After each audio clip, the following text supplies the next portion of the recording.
You have exactly 3 seconds to like and subscribe to the channel. Otherwise, I'll appear in your dreams tonight.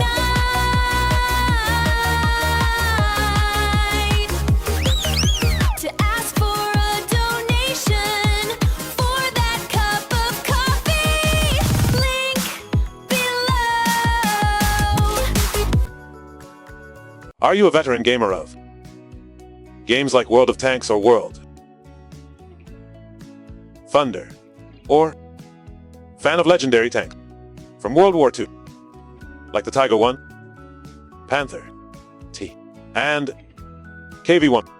If so, then the battle that military knowledge wants to introduce in today's video is exactly for you.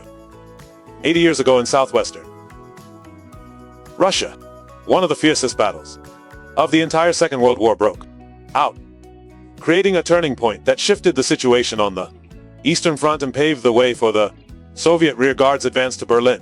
Yes, we're talking about none other than the legendary Battle of Berlin, the greatest tank battle in world military history.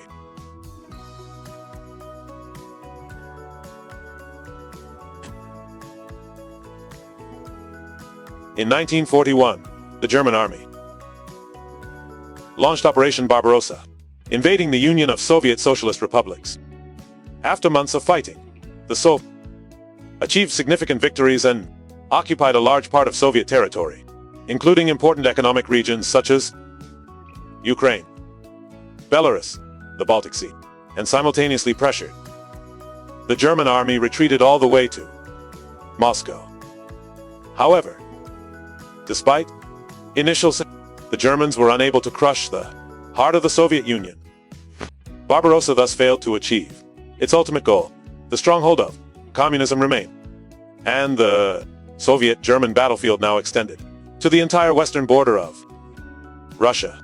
The German Nazi army fell in the bloodiest battle in human history at Stalingrad. The Soviet Red Army was able to begin pushing the enemy westward and regain control of the cities of Rostov, Kursk. However, the heavy casualties and the spread of forces over a vast area slowed the Red Army's advance. Seizing this opportunity, Hitler gave the green light for Field Marshal Menin to launch a counter-offensive. By March, the German 4th Panzer Army had recaptured Kov and Belgorod on the 15th and 18th respectively, forcing the Red Army to retreat. The retreat to sea was followed shortly after, forcing both sides to temporarily suspend military operations. The reason was that a Russian spring had arrived. Normally, when an army attacks Russian soil, besides the human factor, the worst thing they face is the harsh winter. Fierce and unforgiving supernatural entity, capable of freezing even the blood flowing in their veins. The second worst thing, following them first, is the mud of spring and autumn. During those times of year, heavy rains combined with the poor drainage of the clay terrain create muddy swamps capable of hindering tank and infantry movements. Spring even adds the topping of snowfall, making land travel a real nightmare. These mudslides are so effective that the Russians consider them a special defensive advantage during wartime, jokingly nicknamed them, or the Mud Marshal. This general single-handedly hindered and significantly slowed down Napoleon's army, which was famous for its style of marching. The lightning-fast tactics employed by German tanks during the invasion of Russia in 1812, and similar tactics used by German tanks in the Battle of Moscow in 1941-1942, made it difficult for the Nazi army to implement its signature blitzkrieg. On up, 1943, Hitler signed a decree, launching Operation Fortress, aiming to create a double attack, forming a pincer movement to encircles, and the 5 Soviet armies defending. The 9th Army would attack from the north, coordinating with the 4th Panzer Army and Sefer Group attacking from the south. This was a favorite tactic of the Nazis, applied throughout the war and yielding numerous victories.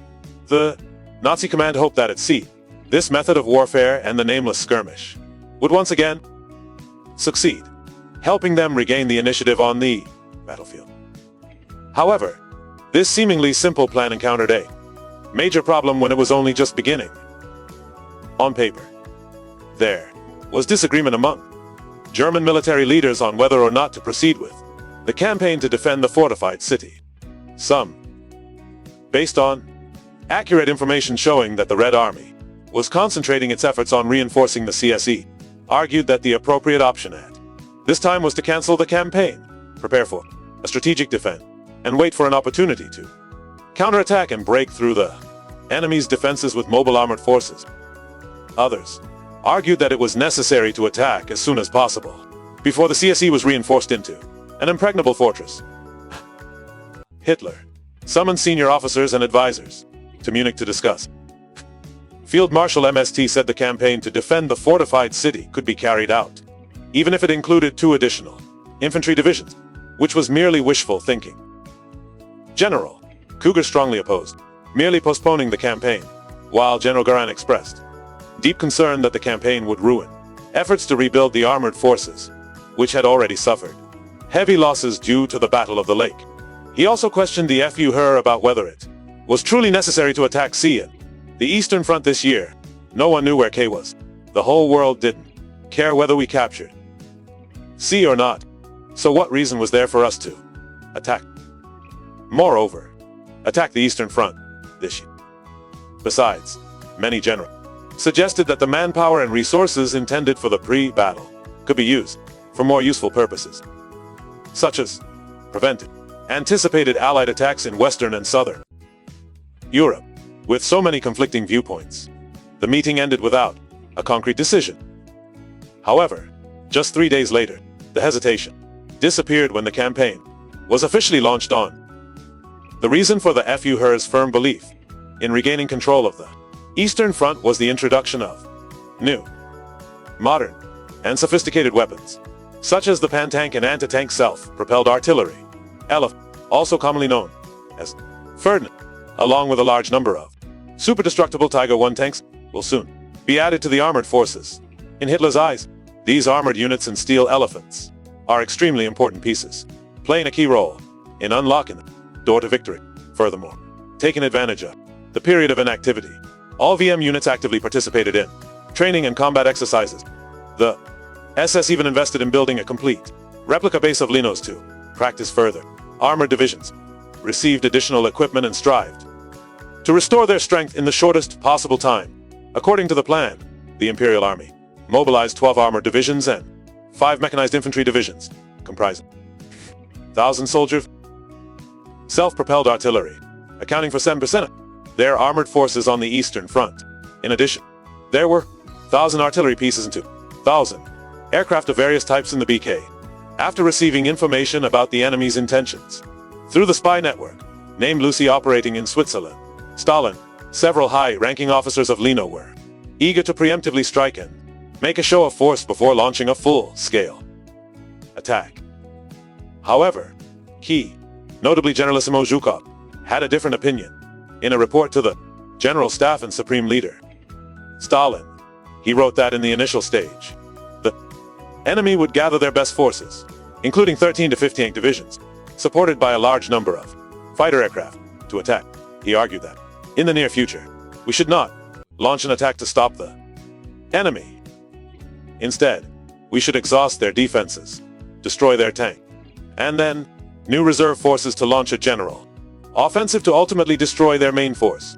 After considering all options, the Red Army finally decided to respond to the German attack by establishing fortified positions, defensive measures, to wear down the enemy before launching a decisive attack. Quickly began in late April and continued until the German attack in early July. Like the enemy, the period of calm on the front lines was further prolonged by sabotage activities within enemy territory by guerrillas, giving the Vietnamese army more time to prepare thoroughly.